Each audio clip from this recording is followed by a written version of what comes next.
Okay, let's take a look at the transformation matrix. The transformation matrix is another Zachman Like Matrix. We'll go into Hypercube.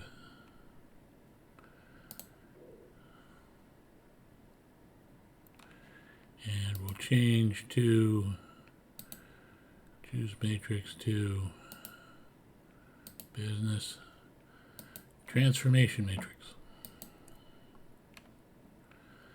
Eventually, this is going to go away, by the way. It'll just do its job silently in the background.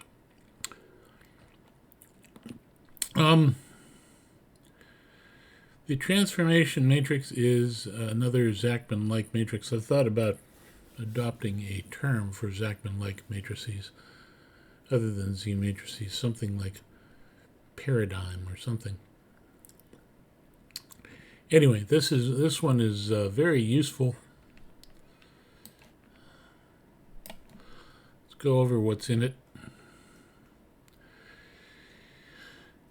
Those of you who've done some management training will recognize the 3 levels of PMI right here: the program, the project, and the portfolio. There they are, right in order. And a portion of a project is right here, or task, or sprint, whatever you want to call it.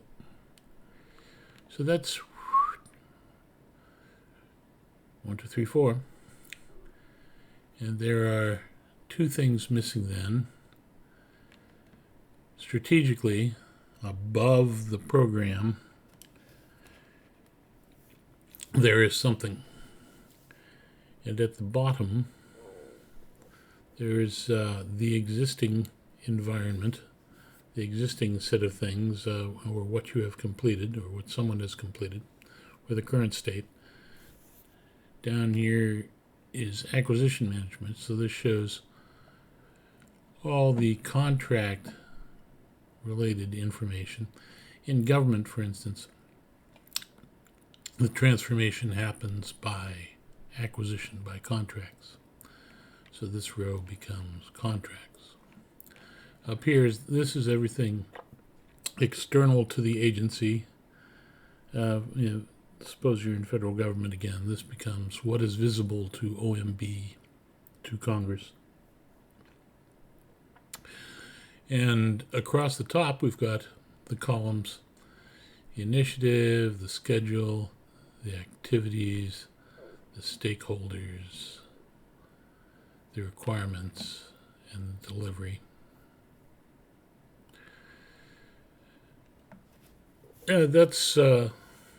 This then is a means to organize and track, to describe the structure of your transformation efforts.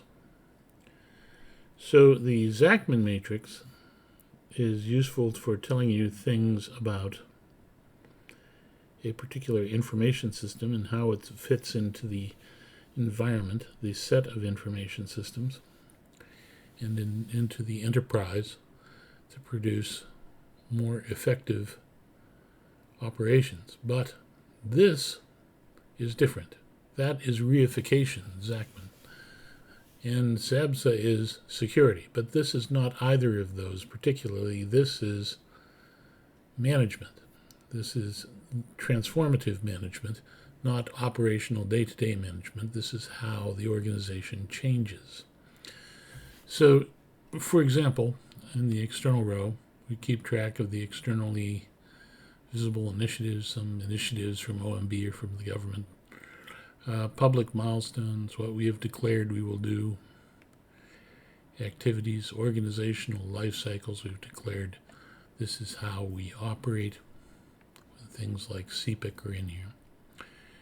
External stakeholders, the government oversight committees, and etc., who are interested in overseeing or are the context of our organization. Here's the why, which are publicly we declare our strategic goals and objectives and our IRM strategic goals and objectives by law in government. And here's external handoffs. The delivery column is all about how you complete. In the portfolio row, this is all about the investments. So we have an investment, a portfolio milestone, portfolio management activities, portfolio stakeholders. This describes our return on investment in the portfolio. Now, in a program, those of you who've been through program management training will recognize that that's all about benefits. So here's return on investment, benefits. And here we have requirements. This is outcomes, really. Outputs. And this is outcomes. And then we have task or sprint requirements, and then acquisition results. The goals of the acquisition. So, and you can change these things if you find that something is not optimal for how you do business. For instance, if you're not in the federal government, you could come here and change acquisition management to whatever you like, and change the cells if you like, to match however you do business, however you do transformation.